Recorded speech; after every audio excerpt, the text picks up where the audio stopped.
Usury. Any interest rate is called usury. Usury is illegal. So in Christian nations, lending money for an interest rate was illegal. So because it was illegal for the Christians, who did the lending? The Jews. So there was Christians who could lend for 0% or didn't lend at all. And then these people called the Jews would come over and start lending money. They would start charging money.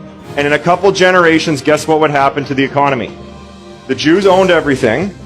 And then guess what the king did? Rounded them up and threw them out of the country. Then they go to the next country, and what would they do? Same thing. And what would that king do? Round them up, kick them out of the country. This went on for thousands of years. This is why the Jews in history have had no country. Because the king would have, they would say no usury, no money lending, and they would start the money lending, they would start the central bank to compete with the king would kick them out. They go to the next country, do it again. So this has happened over and over and over again because this quote right here from Napoleon, he would show the compound interest tables, and he said in a very short amount of time, compound interest would eat up every piece of property in France. In fact, I'm going to show you how powerful compound interest is. Very scary thing. And there's a reason why it was illegal.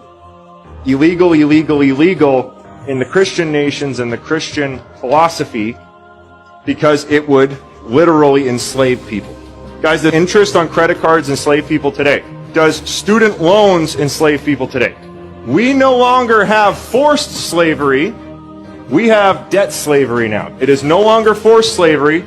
There's not a massa with a whip whipping you anymore to pick cotton or something like that, or build wallets or whatever you're doing, build boats, all sorts of slavery. We now have debt slavery, where somebody prints money and you now have to pay the money back plus interest. Okay, so Pareto's principle.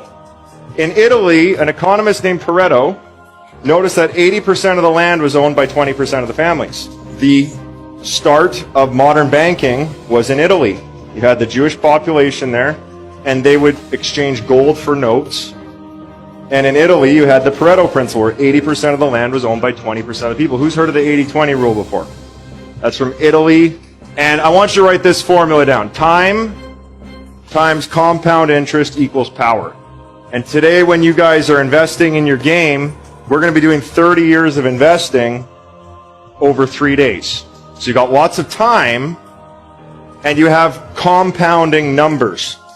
So when you compound numbers over time, that becomes extremely powerful.